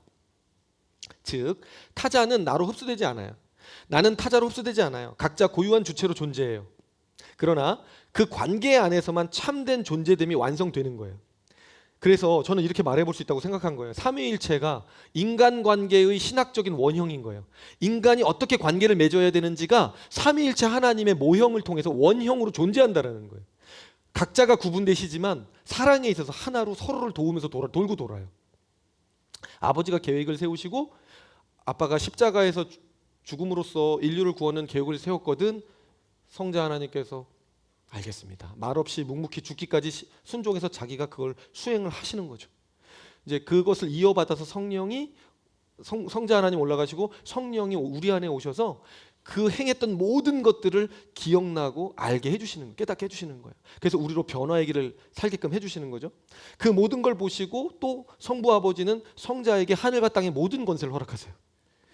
순종하였으니 주는 마땅한 영광. 그런데 또 이 성자는 그 영광을 또 성부께 돌려드리고. 하여튼 이렇게 효자 집안이었고 이렇게 좋은 아빠가 없고 막 그런 모습이에요. 이 성부, 성자, 성령은. 그런 것처럼 우리도 이웃을 사랑할 때 이런 구조로 돌아가도록 하나님이 만드셨다라는 거예요. 이것이 하나님의 형상이라고 하는, 형상으로 지금 받았다라고 하는 여러 의미를 우리가 생각해 볼 수 있지만 그 중에 핵심에 위치하는 이 관계적 부분에서는 핵심에 위치하는 사안이 아니겠느냐라는 거예요. 실제로 신학자들도 이 부분을 얘기하는 사람들이 꽤 많습니다. 하나님은 사랑이시다라고 본체를 사랑으로 정의했기 때문에 그 분이 우리를 이 세상에 태어나게 했다라고 한다면 그분의 정체성과 그분의 형상성을 드러내려면 어떻게 해야 될까요, 여러분? 혼자서 사랑할 수 있어요? 혼자 자기가 자기를 벽 보고 맨날 반사해가지고 나랑 얘기해? 그렇지 않아요. 반드시 대상이 있게 살아가게끔 하셨을 거다. 그래서 우리를 사회적 동물로 공동체 속에 두셨다. 직장이든 가정이든 교회든 어디든 간에. 점점 추론을 해가다 보면요, 그럴 수밖에 없는 필연적 이유들이 발견이 되는 거예요. 우리는 관계적 존재구나. 그리고 관계 속에서 하나님께 영광을 돌려야만 되는 존재로 우리는 만들어졌구나 생각하게 되는 겁니다. 그래서 인간을 자신의 형상으로 만드셨다. 그 형상의 핵심도 같은 구조일 수밖에 없다. 인간은 본래 부분으로 태어난다. 고유한 주체로 존재하지만 타자의 필요를 채우는 관계 안에서만 존재의 의미를 얻는다. 혼자 완성되도록 만들어지지 않았다. 처음부터 타자를 향해 열린 존재로 만들어졌다. 타자를 향해 열린 존재, 멋지죠 표현이. 요거 하나 기억해 두세요. 우리는 타고날 때부터 타자를 향해 열려있는 존재, 닫혀있는 존재가 아니라 열려있는 존재, 관계되어져야만 하는 존재, 통해야만 하는 존재로 창조되었다. 레비나스가 타자의 부름에 응답할 때 비로소 주체가 된다라고 말하는 것은 하나님의 형상성이 철학적 언어로 표현된 것이다. 자, 이제 타락입니다. 원래 이렇게 창조가 됐는데 타락이 무엇을 바꿔놓았는가? 두 관계를 단절시켰어요. 하나님과의 관계, 이웃과의 관계. 그래서 일리아의 상태, 자기 중심성의 상태로 추락을 시켰다는 얘기를 하는 겁니다. 그런데 타락이 일어났다. 두 관계가 동시에 끊어졌다. 하나님과의 관계, 이웃과의 관계.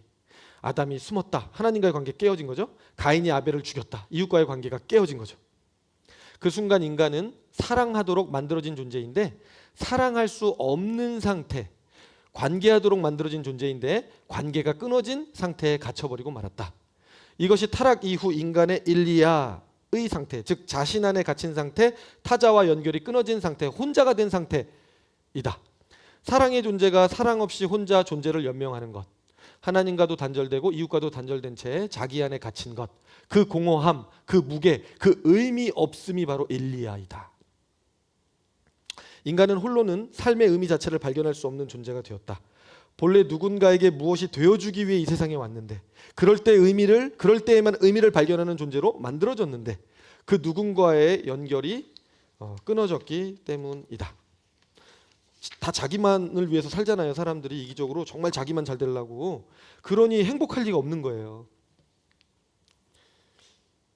뭐더라 예전에 지옥에 가면 천국에 가면 젓가락으로 옆에 사람들 다 이렇게 먹여주는 거였고 지옥에 가면 어떻게 하고 있다 그랬지? 긴 젓가락밖에 없어. 혼자 먹어야 돼요? 이해가 안 되지. 이게 뭔가 있는데 기억이 잘 안 나지. 주여 이럴 때 막 주셔야 되는데. 그러니까 어쨌든 긴 젓가락밖에 없는데 천국은 그 긴 젓가락으로 자기가 그러니까 지옥은 다 자기만 먹으려니까 못 먹어. 가제트 팔 이거 안 되면 안 되는 거죠, 그죠? 근데 천국 갔더니 서로 먹여주더라. 감사합니다. 제가 초등학교 때 들었던 게 기억이 났어요. 오랜 세월을 내가 기억을 안 떠올렸더니 맞아요. 막 그런 거예요. 혼자 살라 그럴 때 기쁨도 없거니와 열매도 없습니다. 내가 제일 잘 나간다고 아무리 외쳐보세요. 그 화류계 인생 아무리 외쳐보세요, 여러분. 평생 그 사람은 외롭게 살 거예요. 그 사람은 외롭습니다. 정말 외롭고 싶으면 처방은 딱 하나예요. 나 잘난 것만 사람들이 알아주길 위해서 나 뽐내면서 한번 공동체 살아보세요. 사람 다 떠나갑니다. 겉으로 권세가 있을 때 조금 아첨할 수는 있어. 그 권세가 없어지면 그게 가짜였고 거품이었다는 것을 알게 되는 거예요. 사람은 다 마음 똑같습니다. 여러분 제가 이 앞에서 이렇게 하면서 내가 제일 잘났다라고 막 맨날 얘기한다고 한번 생각해 보세요. 랩이나 알아? 그리고 제가 이거 뭐 일리아의 상태가 뭔지 뭐 얘기하면 알아? 내가 막 이러다 생각해 보세요. 수요강론 어느 날 사람들이 아무도 없어. 방송반 하고 나랑 둘이 하는 거야. 왜 그럴까? 아무리 내용이 좋아도 재수가 없거든요. 그죠? 죄송해요. 자꾸 이렇게 소시적인 단어들 자꾸 나와가지고 그죠? 그러니까 여러분 그런 거예요. 인생은 자기만을 위해서 사는 사람에게 아무도 마음을 주지 않습니다. 제가 인생 살면서 가장 경계했던 것 중에 하나가 뭐냐면 제가 이제 말하는 걸 좋아하고 대화하는 걸 좋아하다 보니까 이제 다 같이 있을 때 대화를 점유할 때가 많았어요. 근데 이제 그 좋은 책들을 읽다 보면 제발 그렇게 하지 말아라. 겉으로는 다 들어주고 있는 것 같지만 그 사람을 공동체원들은 제일 싫어한다. 왜 지 말만 하는 거야? 나도 얘기하고 싶은데 너 때문에 내가 얘기할 분량이 안 나오잖아. 뭐 런닝맨이고 뭐고 분량 안 나오는 거 되게 스트레스 받잖아요. 그 참가자들이. 똑같아요. 사람은 마음이요. 내 분량을 갖고 싶어요. 그리고 적어도 내가 극아이라서 말하고 싶지 않다 하더라도 누군가 독점해서 말하는 꼴을 보고 싶지가 않은 게 인간의 마음이에요. 다만 표현하지 않을 뿐이지. 그래서 제가 어느 순간에 그걸 알았을 때부터 한 고등학교 3학년 때 2학년 때인가 사람들 앞에 나와서 말하는 게 한때 위축돼서 말을 못했던 시즌이 있었어요. 1, 2년 동안. 자꾸 그 말이 자꾸 저한테 들리는 거예요. 그러니까 말을 못 하겠는 거예요. 그리고 사람들이 막 이준창 그만해 막 이러면 그때부터 마음이 너무 힘든 거예요. 그래서 한 2년간 말을 못했어요. 혼자. 거의 실어증까지는 아니지만 누가 얘기하라 그러면 안 한다 그래 이제. 나 말 시키지 마세요. 나 말 안 할 거예요. 막. 지금은 이제 직업이 말을 해야 되는 직업이에요, 여러분. 어쩔 수 없이 정말 하기 싫은데 제가요 열심히 떠들고 있는 거예요. 진짜 저도요 이렇게 말 많이 하면은 당 떨어지고, 저도 오래 살고 싶고. 이제 학원 강사들이 제일 단명해요, 여러분. 그나마 지금 분필은 안 먹으니까 괜찮긴 한데. 그래서 어떤 그룹에서요 자기만 뽐내려고 하고 독차지하고 자기 존재감을 내세우는 사람을 사실은 사람들은 정말 싫어합니다. 홀로 되는 지름길. 그거를 없애라는 게 아니야. 그 은사를 활용하되 우아하고 센스 있게 딱 분위기 봐서 아니다 싶으면 좀 끊고 누구에게 기회를 좀 주면서 자기가 사회는 봐도 돼. 오히려 사회를 잘 봐주면은 이 극아이 쪽에서는 더 좋아해요. 누군가 주도해줘야 되니까. 그렇지만 자기 얘기만 너무 많이 하면 안 된대.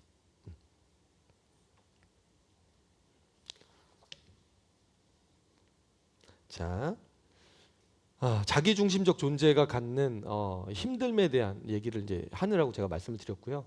그래서 창세기 3장 9절에 보면 여호와 하나님이 아담을 부르시며 그에게 이르시되 네가 어디 있느냐 그러셨어요.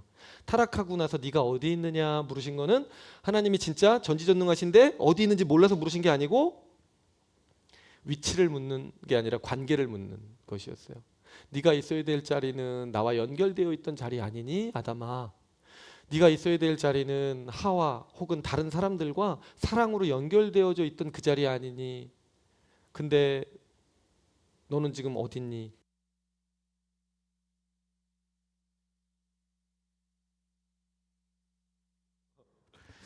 자, 그래서요. 괜찮죠? 이렇게 하니까. 관계를 이렇게 묻고 계신 거죠.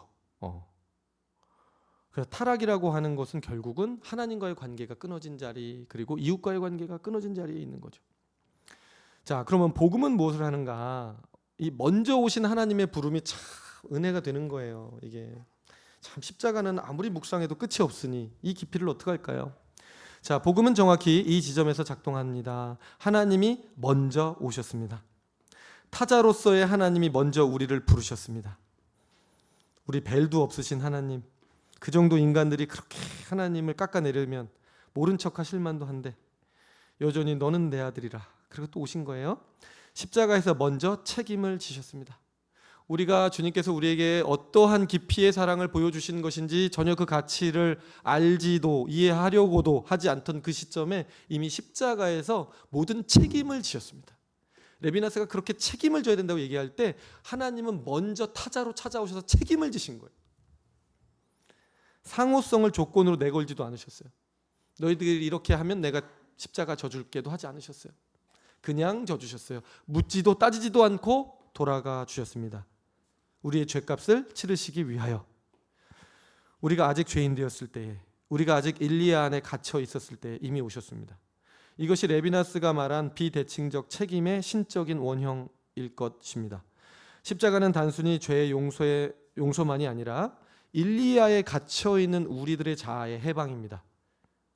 사랑의 존재가 다시 사랑할 수 있는 존재로 회복되게 만들어주신 사건, 즉 성화라고 하지요. 요한일서 4장 19절 같이 읽겠습니다. 시작. 우리가 사랑함은 그가 먼저 우리를 사랑하셨습니다. 아멘. 하나님이 먼저 우리를 부르시기 전까지 우리는 일리아 안에 있었어요. 사랑하도록 만들어진 존재가 사랑할 수 없는 상태로 존재를 연명하고 있었는데 하나님의 부름이 우리를 다시 관계 안으로 불러들이셨습니다. 우리는 그 부름에 응답함으로써 다시 인격으로 하나님의 형상으로 존재하기 시작했죠. 그리고 이것은 하나님과의 관계에서 멈추지 않고 어디로 또 흘러가는가? 하나님의 사랑 안에서 우리는 뭘 발견했냐면 내가 채워줘야 하는 존재였구나. 내가 나로서 나를 책임질 수 없는 존재였구나. 나는 완전한 전체인 존재로 태어난 게 아니라 나는 부분밖에 가지고 있지 않고 나머지는 채워줘야 되는 존재로 만들어졌구나라는 걸 알게 되는 거예요. 그러면서 이 경험을 하게 되면 어디로 시야가 넘어가게 되면 되냐 하면 나 말고 내 옆에 있는 저 사람도 한계가 있는 사람이구나. 저 사람도 하나님이 채워야 되는 존재이구나. 그런데 하나님으로만 채워지지 않는 자리도 있구나. 그 자리는 누가 채우라고 하나님이 만들어 놓으셨는가? 내가 가진 걸로 저 사람의 빈자리를 채우고 또 저 사람이 가진 걸로 또 다른 타자의 빈자리를 또 채우고 마치 퍼즐이 이 구멍과 홈에 맞춰서 서로 막 엮여져 돌아가잖아요. 그런 것처럼 서로가 서로를 채우도록 이 세상은 큰 퍼즐판처럼 주어진 거예요. 각자에게 하나님이 고유하고 독특한 그 사람만의 달란트를 주시고 섬길 수 있는 재능을 주심으로 그렇게 하셨다는 겁니다. 그래서 우리 역시 먼저 타자로서 나에게 내가 먼저 하나님을 부른 게 아니잖아요. 십자가에서 내 죄 좀 용서해 주세요라고 내가 부른 게 아니잖아요. 근데 하나님이 먼저 찾아오셨잖아요. 그렇죠? 그 사랑을 받고 보니까 너무 좋잖아요. 그리고 감사하잖아요. 그러니까 나도 그 마음이 생기는 거예요. 그게 얼마나 좋은 건지를 알았기 때문에 나도 옆 사람에게 나아가는 거예요. 나도 옆 사람에게 그 사람이 나를 부르지 않아도 그 사람의 얼굴을 보고 필요를 느끼는 거예요. 아, 저 사람의 얼굴이 지금 도와달라고 하는 사인을 보내는구나. 그러므로 나는 그 사람에게 다가가서 섬기는 거죠. 먼저 십자가를 져주는 거죠. 그러면 그 사랑이 전달돼서 그 영혼이 살아나게 되면 그 영혼도 어떻게 돼요? 이제 또다시 누군가의 빈자리를 찾아서 그 사람도 또 가게 되는 거죠. 그래서 수직의 경험이 수평의 책임을 낳는다라고 제가 노란 글씨로 이렇게 표현을 해놨습니다. 그래서 요한일서가 이제 이해가 되는 거예요. 이게 이해가 되면 같이 읽겠습니다. 시작. 우리가 사랑함은 그가 먼저 우리를 사랑하셨습니다. 누구든지 하나님을 사랑한다 하고 그 형제를 미워하면 이는 거짓말하는 자니. 그런 거예요, 여러분. 하나님을 사랑한다고 하면서 형제, 눈에 보이는 형제를 미워하는 건 거짓말이라는 거예요. 왜냐하면 그건 뭔가 이 아까 말했던 순서에서 결핍이 있었다라는 얘기거든요.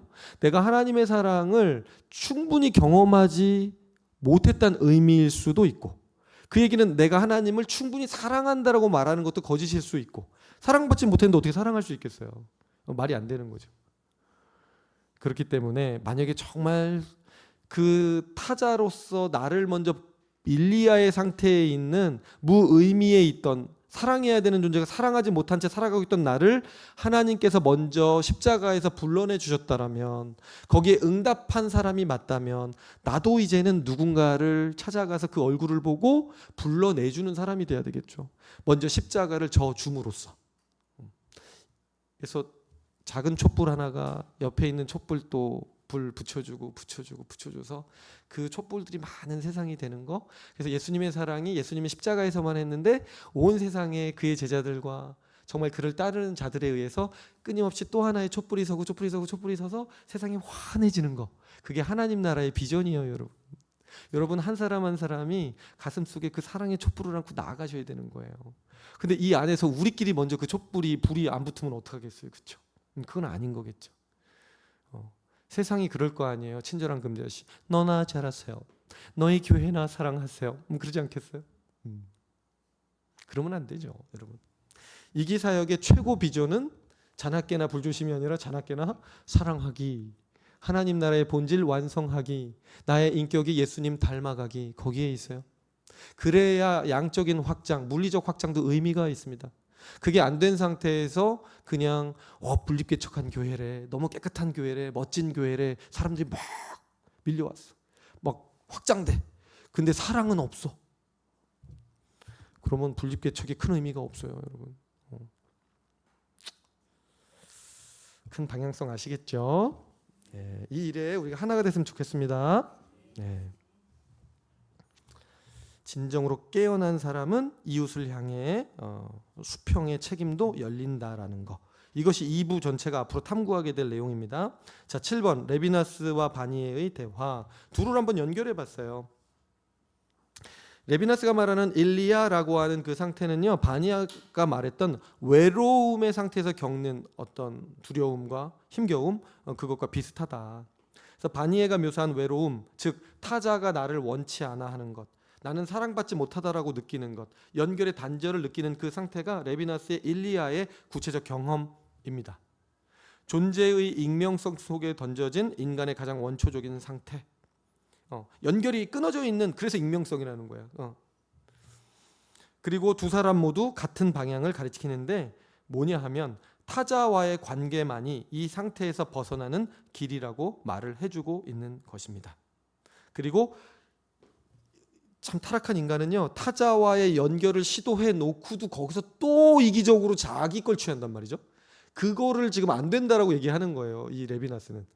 비대칭적, 비조건적이어야 된다고 얘기를 하는 게, 네가 이만큼 주면 나 이제 관계 시작했다, 나 예수님 믿고 이제 이웃사랑 해야 된다는 거 알았으니까 나 이웃 너에게 달려갈 거야. 그래 달려갔어. 갔는데 근데 조건은 있어. 네가 이만큼 해줘야 나도 너한테 이만큼 할 거야. 내가 먼저 하긴 할 건데 너 나중에 이거 안 해주면 나 하다가 중단한다. 이렇게 하면 안 된다는 거예요, 여러분. 근데 대부분 그렇게 한다는 거예요, 관계를. 보아하니 이 사람은 기본이 안 됐구나. 이제 고만 같이 가야겠다라고 조용히 마음속에서 정리하는 일. 무서운 일입니다, 여러분. 레비나스가 그럴 줄 알고 있기 때문에 선을 그어버리는 거예요. 이거는 무한 책임이라고. 근데 무한 책임이어야 실제로 의미도 있어요. 실제로 한번 생각해 보세요. 인간적으로 생각해도 무한 책임이 아닌 것들 다 조건부는요, 진정한 사랑이라는 말을 붙일 수가 사실은 없어요. 부모 자식 간에 우리가 참 제가 이상한 경험을 이 방송을 보시지 않길 바라면서 자 이렇게 하는 건 뭐냐면, 부모 자식 간에 부모님은 완전히 맹목적이고 언제까지나 나를 위해서 다 해주시는 분이라는 생각을 갖고 컸습니다. 그런데 결혼도 해보고 또 커보니까 부모님도 조건부가 있다는 걸 알게 되는 거예요. 어떤 부분에서. 왜냐면 부모님도 인간이고 사람이니까. 자기 자존심도 있으실 수 있고 여러 가지 상황이 있을 수 있으니까. 근데 이제 그런 순간에 약간 이상함을 느꼈던 첫 기억이 좀 있어요. 아빠인데 왜 그러지? 왜 엄마인데 왜 그러지?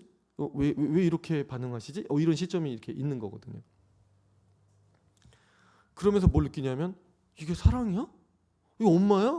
엄마야 그럼 좀 넘어리고, 이게 어머님이셔? 막 이렇게 목사니까 제가 이런 의아함을 자연스럽게 갖던 때가 있더라.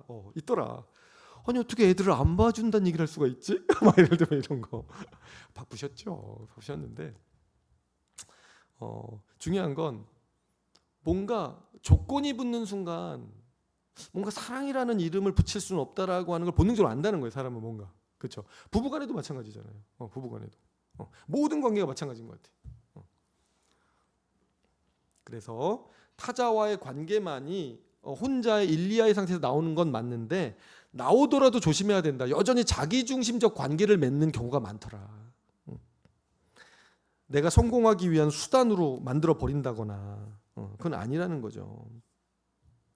그리고 비로소 그럴 때에만, 상대에 대한 책임에 집중하면서 관계를 맺을 때에만 내가 줄 수 있는 것만 생각해 보는 거예요. 받을 게 아니라 줄 수 있는 게 뭐가 없을까? 그러니까 천국 백성들은요, 사람들을 만나면 뭘 생각해야 되냐면, 오늘 이 만남을 통해 이 사람한테 내가 뭘 얻어낼까가 아니라요, 오늘 이 만남을 통해 내가 이 사람에게 뭘 줄 수 있을까 생각하는 거예요. 제가 사람들을 만나면서 되게 기쁜 이유는 거기에 있어요, 여러분. 오늘은 무슨 칭찬을 해줄까? 막 주고 싶은 게 너무 많아. 근데 의도하고 만나는 건 아니에요. 그냥 만나면 생각이 나. 딱 만났는데 오늘 패션이 너무 멋진 거예요. 그러면 나도 모르게 위아래로 한번 훑어요. 훑으면 사실 안 되는데. 훑으면서 이야, 감각이 있으시네요. 그냥 나가는 거예요. 그게 어떡하겠어, 이게 나가는데. 머리를 하고 왔어. 머리 예쁘다. 근데 어떤 사람 또 싫어하니까 그것도 조심하면서 하긴 해야 되는데 요즘은. 근데 어쨌든 그렇게 자연스럽게 막 나가는 거예요. 그러다가 얘기를 조금 하는데 목소리가 너무 좋은 거야. 성우를 하셔도 되겠어요. 목소리 이렇게 좋아요. 이게 느껴지는 걸 어떻게? 이렇게 대화가 계속 가다 보면요, 1시간을 만나고 헤어졌는데 받을 걸 생각한 게 아니라 줄 것만 생각하다 끝나요. 서로 관계가. 너무너무 행복해. 받은 게 없는데 왜 이렇게 행복할까? 왜냐하면 이미 그 사람의 반응 자체로 나도 받고 있는 거예요. 그 사람이 기뻐할 때 당신 너무 좋아요, 당신 사랑해요, 이렇게 말해주는 당신 너무 소중해요, 막 이거 계속 연발하고 있는 거거든요. 그럼 제가 막 7시간을 칭찬하잖아요. 저는 7시간 동안 저도 찬양을 받고 나오는 거 똑같은 거예요. 사실은 효과가 그렇다는 거예요. 그걸 의식하고 하고 있는 건 아니지만. 그러니까 엔돌핀, 다이돌핀 막 돌아요. 막. 그러니까 목회자들은 잘 늙지를 않는데요. 물론 술 담배를 안 해서 그렇기도 하지만. 그래서 이 얘기를 듣고 제일 슬퍼했던 분들이 누구냐면 사모님들 집단에서 제일 슬퍼했다고 그래요. 언제까지 밥을 차려줘야 되냐 이 삼식이들 막 이러면서 이렇게. 제가 그 얘기 들으면 너무 가슴 아팠습니다. 아무리 그래도 그렇지 그렇게 가슴 아파하냐, 남편들 오래 산다고. 우리 한 목사님도 그렇고 저도 그렇고 조금 이제 젊어 보이죠. 우리 태호 목사님도 그렇고 양성 목사님 다들 젊어 보이죠. 이 사역자들이 왜 그럴까요? 하나님의 은혜를 입는 데다가 사랑하면서 살기 때문에. 사랑하면서 어떻게 하면 영혼들을 살리지를 생각하고 살잖아요. 우리 목표가 영혼들을 살리지잖아요. 조금 과정 중에 아직 조금 이 깨달음이 좀 없어서 막 들이대기도 하고 막 이렇게도 하지만은, 죄송해요. 말해놓고 나니까 갑자기 사람들 제가 그랬다는 겁니까? 막 이러실 것 같아요. 제가 순간 여태까지 제가 부임한 일로 한 분도 저한테 그런 사람 없어요. 감사합니다. 한 분도 없었어요. 앞으로도 그러지 않아주시기를 바랍니다. 그런데 그런 일이 있다 할지라도 사역자는 포기하지 않거든요. 젊음의 비결, 동안의 비결 오늘 말씀드렸어요, 여러분. 옆 사람을 사랑하십시오. 사랑하세요. 받을 것 말고 해줄 거를 생각하세요. 그 공동체에는 누구도 가고 싶습니다. 지나가던 아저씨도 오고 싶을 거야, 아줌마도 오고 싶을 거야. 진짜 저기는 왜 저렇게 사랑이 넘칠까? 꿈이 있습니다. 그럴 때 그 책임을 져줄 때 진정 주체가 되는 것이다. 진정한 인간성으로 서는 것이다. 뭐 이런 얘기입니다. 자, 8번. 일리야에서 나 여기 있소로. 여기 있소. 예, 여기 있소로 가야 한다는 겁니다. 자, 오늘 강의를 하나의 어떤 흐름으로 정리해 본다면 일리야의 익명적 존재의 공포, 피로감 속에 살던 사람이 이 타자가 나를 불러주었을 때, 하나님이시죠. 우리에게는 첫 번째 타자가 진정 주체로 탄생하게 되고, 그럴 때 하나님, 제가 여기 있습니다. 당신이 저를 십자가에서 먼저 아직 죄인 되었을 때 그 가치를 깨닫기도 전에 사랑해 주셨기 때문에 하나님 보내주신다면 제가 가겠습니다. 무슨 뭐 선교지로 가야만 이사야처럼 가겠습니다 고백하는 게 아니라, 여러분, 그냥 자녀답게 살겠습니다도 이 고백이 되는 거예요. 오늘 내 옆에 두시는 내 이웃들, 내 교회에서 만나는 사람들, 직장에서 만나는 사람들, 가정에서 만나는 사람들에게 제가 그들을 일리야에서 끌어내 줄 수 있도록 책임을 다하겠습니다. 그들이 일리야에서 나오지 못했던 이유는 진정한 사랑을 맛보지 못했기 때문이거든요. 사랑을 받아봤어야 나오죠. 맨날 사기만 당하고 속기만 하고 이용만 당하니 밖으로 나오고 싶겠어요? 나올 마음이 없죠. 누군가 때로는 속아주기도 하면서 부족한 거 알지만 신뢰를 쌓아주고 그 상대를 받아주고 부족한 인격인 거 알지만 참아주고 어느 시점쯤 가서 그도 깨닫고 나오게 되거든요. 그 은혜를 안단 말이에요. 모르지 않아요. 하나님이 역사하시기 때문에 단순한 인간만의 관계 일이 아니기 때문에 때가 이름에 반드시 열매를 맺힌다 그랬어요. 그러니까 눈물을 흘리더라도 뿌리라고 하셨고요. 그래서 그 관계를 끌고 갈 수만 있다면 진짜 하나님이 원하시는 그 연쇄 반응, 연쇄 작용이 일어날 수가 있는 거죠. 나 여기 있소라고 응답하는 여러분 됐으면 좋겠습니다. 자, 10페이지 넘어가서 적용 질문입니다. 나는 일리야 존재의 공포, 의미 없음, 그 존재의 무게를 경험한 적이 있는가? 그것은 어떤 상황에서 찾아왔는가? 나를 일리야에서 끌어낸 타자가 있었는가? 그 사람은 어떻게 나를 나로 불러내었는가? 저는 초신자분들, 처음 우리 교회를 찾는 분들이 왔을 때 이 질문에 대해서 어느 집사님이 저를 이렇게 불러내 주셨어요. 어떤 성도님이 저를 끌어내 주셨어요. 이런 일들이 좀 많이 있었으면 좋겠습니다. 레비나스는 책임이 주체를 만든다라고 했다. 나는 어떤 책임을 통해 내가 나임을 경험하는가? 내 삶에서 가장 나다운 순간은 언제인가? 여러분, 제가 가장 저다운 순간은 언제일까요? 제가 가장 저다운 순간은 여러분들이 먹고 하나님으로 가득 자라날 수 있도록 말씀을 준비하고 말씀을 강의하고 또 설교하고 혹은 찾아가서 신방하고 그러는 순간이 저를 가장 저다운 주체로 세워주는 순간이라고 저는 믿습니다. 그래서 저는요, 날마다가 행복합니다. 요즘에 행복해서 죽겠습니다. 이런 말하면 또 화나시죠? 왜 나는 불행한데 너만 행복하냐? 이 인간의 이기성. 제가 누구한테도 얘기했는데 제가 너무 행복해서 요즘에 너무 행복하다. 평생 준비한 거 이렇게 쓰시는구나 하나님이. 너무 행복하다. 물론 몸은 힘듭니다. 몸은 힘들어요. 근데 영혼은, 마음은 너무 기쁘고 감사하고 행복하고 하나님이 바이센교회 만나게 해주셔서 이런 이야기를 나눌 때 서로 기뻐할 수 있는 성령의 공동체이기 때문에 가능한 거거든요. 너무 감사하죠. 번아웃, 의미상실, 공허함을 경험할 때 나는 주로 어떻게 반응하는가? 레비나스의 통찰, 타자를 향한 책임이 그 해방의 통로가 될 수 있는데 이 가르침이 나에게 어떤 의미를 갖는가? 여러분 실제로 무기력하다고 느낄 때 누구를 한번 도와보세요. 그래서 그 상대가 기쁨을 되찾는 걸 한번 경험하시면 그렇게 살아있음을 느끼지 않을 수가 없습니다. 제가 탁구장 가면 줄을 서 계세요. 5분만 같이 쳐달라고. 그 할머니 할아버지들이요. 근데 보통은요, 자기가 잘 치면 못 치는 사람하고 치고 싶지 않아요. 재미가 없기 때문에. 그런데 제가 열심히 쳐드립니다. 왜 쳐드릴까요? 기뻐서. 하나님의 사람이니까 그래야 한다도 있지만 그 관계 속에서 기뻐서 그래요. 그 어르신들이요, 그렇게 좋아하세요. 제가 많이 넣으셨는데요. 우와, 이것도 받으세요. 막 했는데도 받아요. 막 이러잖아요. 그러면 더 막 제가 그러니까 액션만 세게 공은 약하게. 점점 좋아하세요. 걷지도 잘 못하시는데 이것도 잘 못 움직이시는 분이거든요. 근데 그렇게 좋아하세요. 그러면서 사람들한테 막 자랑해요. 목사님이나 잘 친대요. 그래서 막 치세요. 엄청난 에너지를 받습니다. 제가 거기서 행복해요. 그 다음이 또 와요. 그 다음이 또 와요. 내가 정작 쳐야 될 때 에너지가 없다는 거. 그게 좀 문제긴 한데 나의 적군들이 좋아하죠. 제 수준 되는 적군들이 기다리고 있거든요. 마지막 코스로. 제가 기운이 다 빠진 다음에 하면 결국 제가 지거든요. 그럼 목사님 처음 오실 때 이렇게 잘 친다고 막 그랬는데 보니까 우리가 또 좀 접수가 되나 이렇게 얘기를 하면 또 제가 이러면 안 되는데 자꾸 이렇게 제가 또 나오려고 그러고. 하여튼 여러분, 상대방과의 상호작용 속에서 서로 정말 기뻐할 수 있을 때 그렇게 좋은 겁니다. 그래서 하나님이 관계로 창조하신 거예요. 나쁜 거라면 하나님이 주시고자 했을까? 가장 좋은 것만 주시는 분이 하나님. 관계가 가장 좋은 거예요. 금은 보화 막 좋은 빌딩 막 이런 거 준다 그러면 물론 좋아하겠지. 근데 그렇지 않아요. 그런데 외롭게 그 성 안에서 갇혀 사는 삶. 돈 많은 사람들 실제로 그렇게 살거든요. 돈 주고 사람을 고용해서 기쁨을 누립니다. 그 사람들은 부리면서 반강제적으로. 왜? 자연적인 방식으로 누릴 수 없었기 때문에. 그거는 행복하지 않아요. 오직 진정한 기쁨은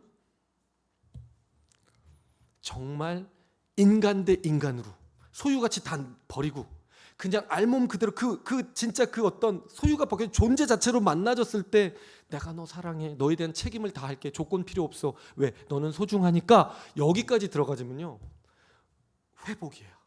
하나님 나라는 거기에 있습니다. 여러분, 마무리 기도하고 마치겠습니다. 같이 기도하겠습니다. 시작. 하나님, 우리는 때로 아무 의미 없이 그냥 존재하는 것 같은 무게를 느낍니다. 연결되지 못한 채 이름 없이 공중에 떠 있는 것 같은 순간들이 있습니다. 그 순간에도 당신은 우리를 부르십니다. 내가 어디 있느냐고. 그 부름이 우리를 다시 우리로 만드십니다. 우리가 서로를 익명성에서 끌어내는 사람들이 되게 하옵소서. 서로의 이름을 부르고 서로의 얼굴을 보며 서로에게 나 여기 있소를 말하게 하소서. 타자를 향한 책임이 우리를 일리아에서 해방시키고 참된 주체로, 참된 인간으로 세워주실 것을 믿습니다. 예수님의 이름으로 기도합니다. 아멘. 수고하셨습니다.